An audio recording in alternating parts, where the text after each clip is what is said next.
Hello and welcome to Runkle of the Bailey. My name is Ian Runkle. I'm a Canadian criminal defense and firearms lawyer. I was asked, hey, could you do a case about Halloween? Are there any Halloween cases? And I thought, that sounds fun. So I looked up and found one. This is the case of the Queen and Monteith. Let's have a look because it's a bit of an entertaining case. Now, I'm not actually going to cover a lot of the decision in this case or the legal reasoning because this is a case from 1991. And just about everything in it in terms of how they come to the ultimate conclusion is in fact not any good anymore. It's been replaced or supplanted by changes to legislation, different case law that went in different directions. So I don't really want to mislead anyone as to the state of the law here. But this is the case of the Queen and William R. Monteith. He was charged with mischief. And so mischief refers to when you damage someone else's property, or in some cases, if you prevent them from using it in some fashion. But in this case, what they're alleging is damage. So not only do they dismiss the appeal, now this is an appeal from a trial court decision where Mr. Monteith represented himself and won. This is really impressive because typically when people represent themselves, usually the outcomes are not very good. But props to this guy. He pulled it off. And then the Crown appealed it, and he won at the appeal, although at the appeal, he got counsel. Not only did he win the appeal, though, he got an award of costs, and this is really rare. They almost never give costs in criminal trials, so it's a bit of a big deal.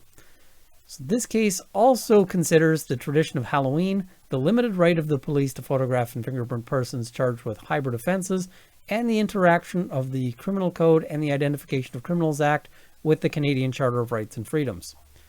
This is the Nakawick Halloween incident.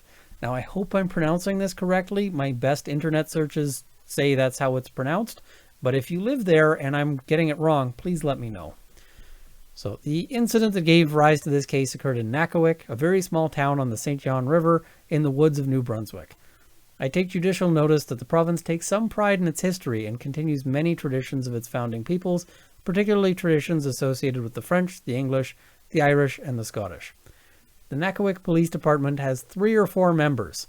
The nearest municipalities large enough to have traffic lights are Houlton in Maine and Fredericton, both about 50 kilometers away in different directions. Thus, the incident occurred in a very small community in a rural area with ancient traditions, not in an urban area where individuals are relatively anonymous. On Halloween night, 1990 at 9:10 p.m., the Nakawick police caught Mr. Monteith, who the police recognized as a local person, breaking one old cedar fence rail on a road. Another such rail had just been broken. A group of people were nearby. Each rail could be replaced at a retail cost of $3 with a few minutes unskilled labor. The total cost of the damage was about $6. Now, I plugged this into an inflation calculator, and this came out to a little less than $10 in today's money. So not a major amount of damage here when we start looking at it. Mr. Monteith was arrested. He identified himself to the police officer who knew him as a local person. Even so, Mr. Monteith was held in the police jail for the night. It's probably coincidental that holding him in the jail for the night means that he doesn't get to do any more Halloween activities. Can't imagine that played into the decision at all. The next morning, the police photographed and fingerprinted Mr. Monteith as if he were a person charged with an indictable offense. Then they released him from custody. Mr. Monteith was later charged in the nearest provincial court in Woodstock, about 40 kilometers away from Nakawick, that he did commit mischief by willfully damaging, without legal justification or excuse and without color of right, property of Paul Ruda, to wit, antique cedar fence rail, by breaking same on the roadway, the value of which did not exceed $1,000, committing thereby an offense punishable on summary conviction, contrary to and in violation of Section 430 sub 4 sub B of the Criminal Code of Canada and amendments thereto. Antique cedar fence rail. Normally, when a fence is old, you just say, it's a fence, or maybe it's an old fence. But I kind of wonder if this isn't a way to make the offense sound worse than it is. Antique fences. Maybe there's a market in antique fences. I don't know. A reasonable inference that could be drawn from the facts of the incident is that the purpose of breaking a couple of old $3 pieces of wood on the road in Nakawik near a group of people was to organize a Halloween bonfire. So you can see that the appeals court here, the Queen's Bench Court, has a bit of a different view. They're not describing it as antique pieces of wood that might, a couple of old $3 pieces of wood. Halloween, suppress or celebrate is our next heading, so we can see where this is going. The police and Mr. Monteith appear to see the $6 of intentional property damage on Halloween from completely different points of view. The police and probably many other citizens appear to see $6 of Halloween property damage as intentional and criminal damage of property that must be stopped before criminals use Halloween as an excuse to vandalize and terrorize the community. Accordingly, the members of that group, I think, are likely to applaud the zealous use of every heavy-handed provision of the criminal law to end criminal activity, however minor, on Halloween. So if you're thinking that Karens are a new phenomenon, it looks like they had Karens in this little tiny town in Nakawik in 1990. Because if you're thinking we need to use every heavy-handed provision of the criminal law to cut down on Halloween mischief, yeah, maybe. Anyway, so Mr. Monteith and probably many other citizens appear to think the police should lighten up about a little traditional Halloween property damage and recognize that a few laughs around a technically illegal bonfire on Halloween are a good thing. Members of that group, I think, are likely to be appalled that the police are not watching out for real criminal activity rather than trying to end the fun of Halloween. I disagree with the trial judge's remark, and this is wonderful because you can tell exactly what the trial judge is thinking. This is not someone who really plays things close to their chest, but the trial judge's remark that somebody had something wrong with their head. I think the apparent police view, get them as hard as the law allows, end Halloween crime, and the apparent defense view, lighten up, it was Halloween, are both reasonable points of view reflecting legitimate and opposite views of Halloween. This sort of reflects something that happens in criminal practice, which is, and I was told this by my torts prof a long time ago, as he then was, which was Russell Brown. Russell Brown is now sitting on the Supreme Court, so I think he generally knows his law. But one comment he made is that it can be a really bad thing at trial if you win too well. And what that means is you always want to win. You're not going to trial because you're hoping to lose. But sometimes when you win, the trial judge just really likes your position and really emphasizes it and really slams the other side. And that can open the door for appellate review. That can bring the case back, so that now it can be appealed to the tremendous cost to your client. So sometimes you don't want to win too well, and it seems like maybe the defense won too well at trial, which again is impressive given that we're talking about a guy who is self-representing, but I think it has something to do with the very unique facts here. So again, the trial judge thought somebody had something wrong with their head. I love it. Halloween has been a source of conflict between the authorities and members of the public for well over 1,000 years. A lot of the conflicts between the authorities and members of the public about Halloween still exist. The Canadian Charter of Rights and Freedoms and the Criminal Code have sections that may even provide a legal excuse for Halloween activities that might otherwise be criminal. The Charter supports the ideas of the rule of law, which helps the police in the preservation and enhancement of the multicultural heritage of Canadians, Section 27, which could help justify otherwise illegal conduct on Halloween.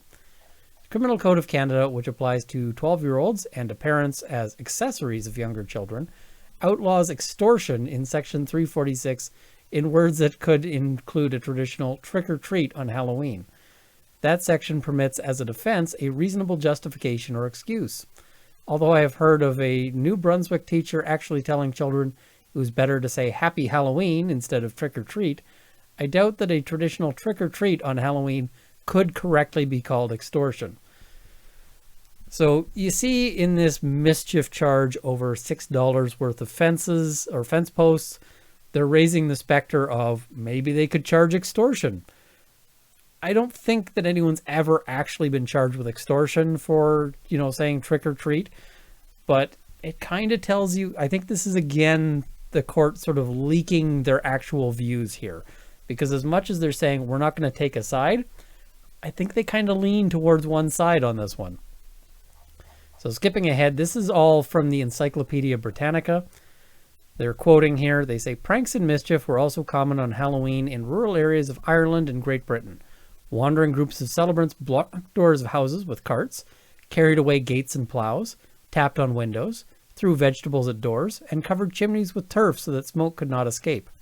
In some places, boys and girls dressed in clothing of the opposite sex and, wearing masks, visited neighbors to play tricks. The contemporary trick-or-treat custom resembles an ancient Irish practice associated with All Hallows' Eve. During the latter decades of the 19th century, Halloween pranks and mischief became common in the U.S. and often descended to vandalism.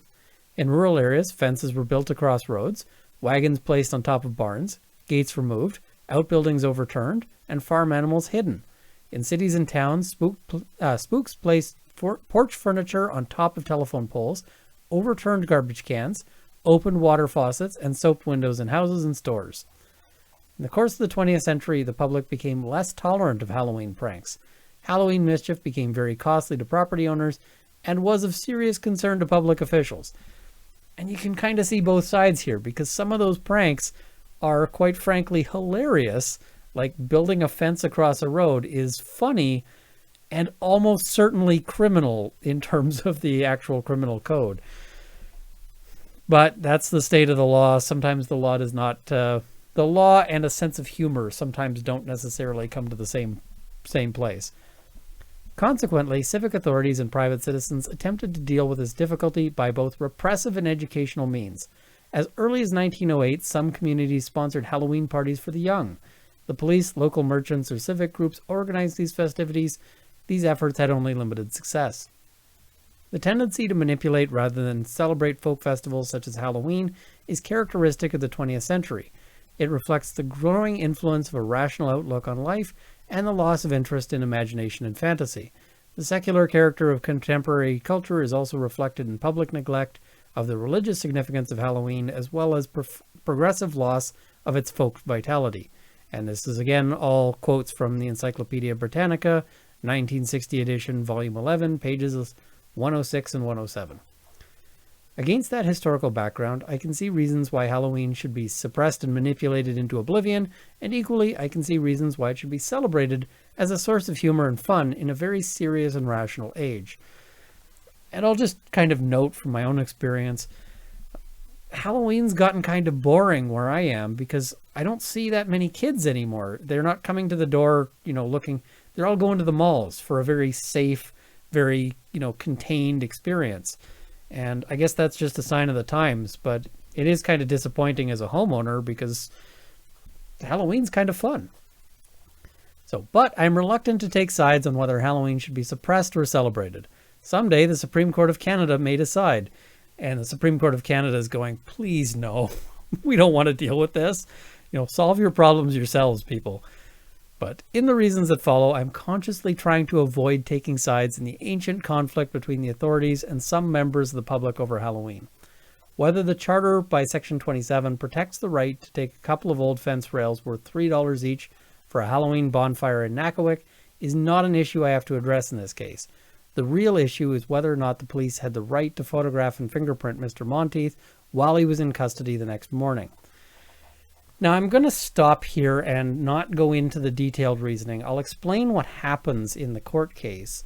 And what that is that they find that they weren't allowed to take Mr. Monteith's fingerprints because although he was charged with a hybrid offense, there was no reasonable reason to believe that they should have proceeded by indictment on these matters, and that the Identification of Criminals Act, as it was then written, didn't allow for this.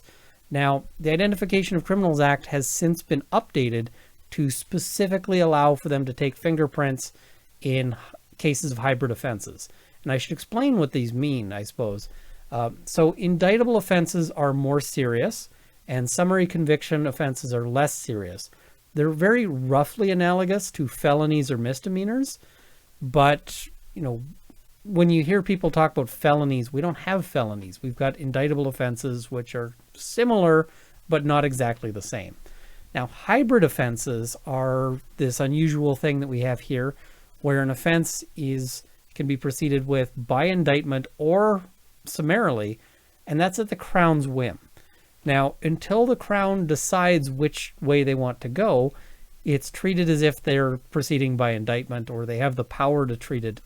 So I'm not sure that the reasoning in this case holds water, but it certainly has been extinguished now by the change in the legislation. That was in 2019.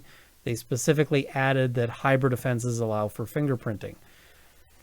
So what they decide is, in this particular case, is that the accused, because they shouldn't have proceeded by indictment, because it was obviously a more minor offense, they shouldn't have taken his fingerprints, and that by doing so, they effectively seized his property, or they engaged in a seizure from him, and that accordingly they had violated his charter rights.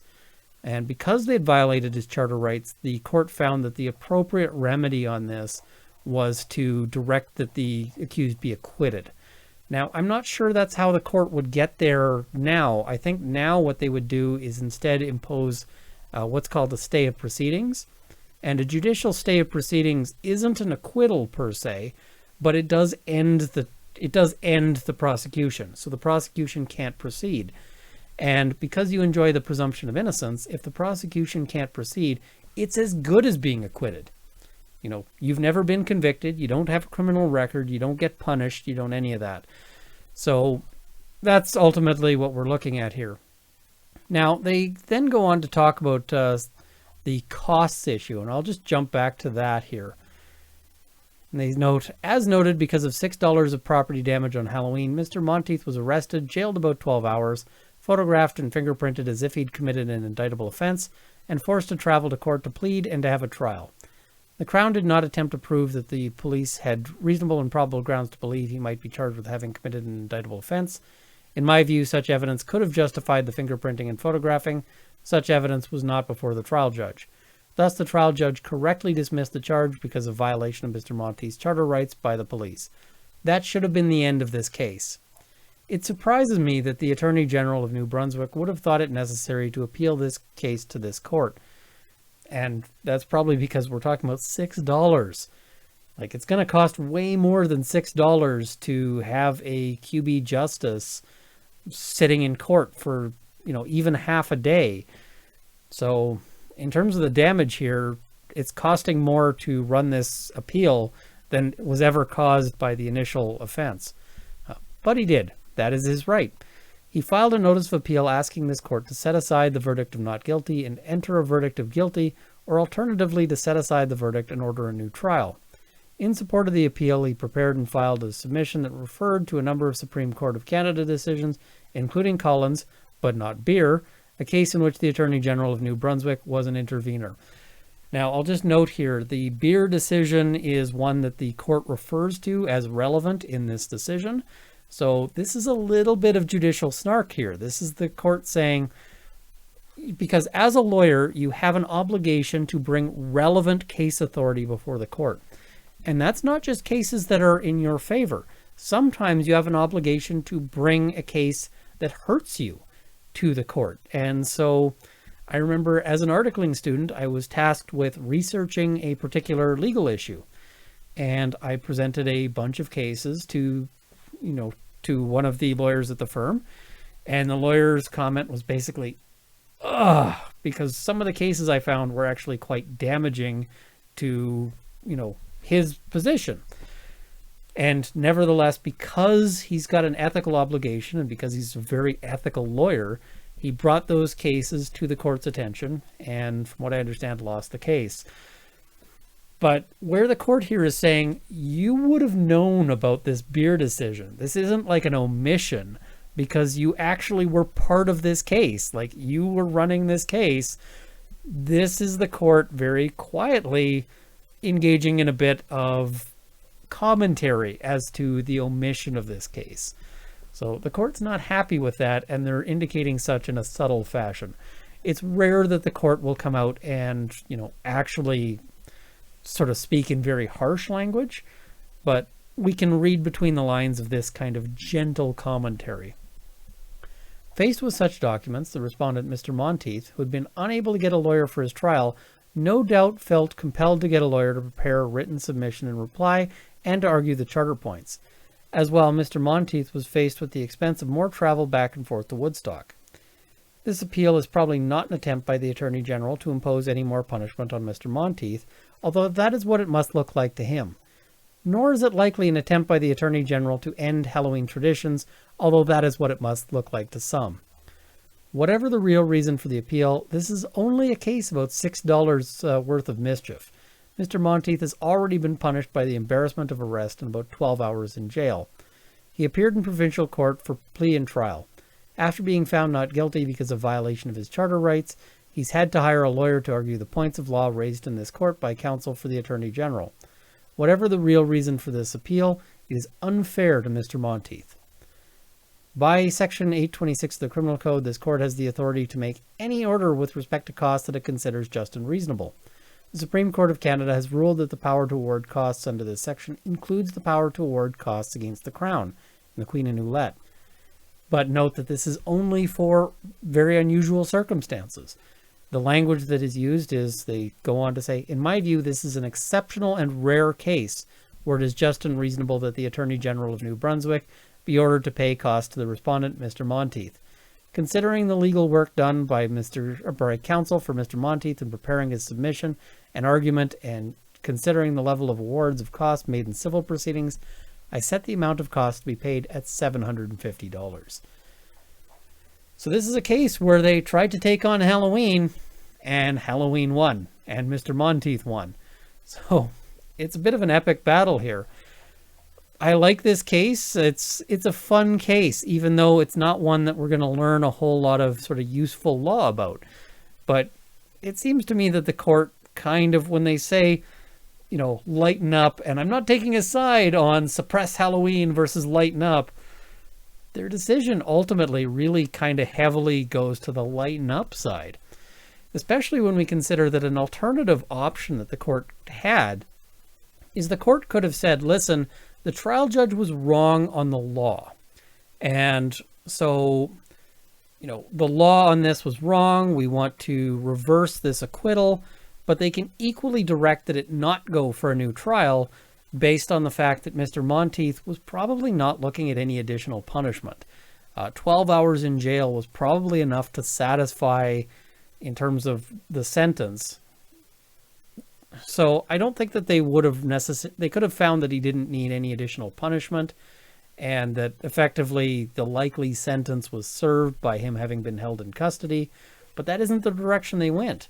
They said, we're just not only upholding the acquittal, we're also directing costs, which for the Crown, it's a real slap, because this happens so very rarely that it's something that the Crown really doesn't want to have. I mean, Crowns in general tend to be very averse to having costs awarded against the Attorney General, even though the Crowns are not themselves paying that cost.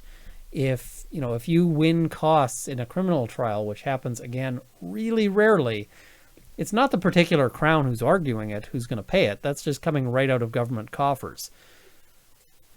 So I kind of feel like they were leaning on the side of lighten up, it's Halloween, and maybe also lighten up, it's $6.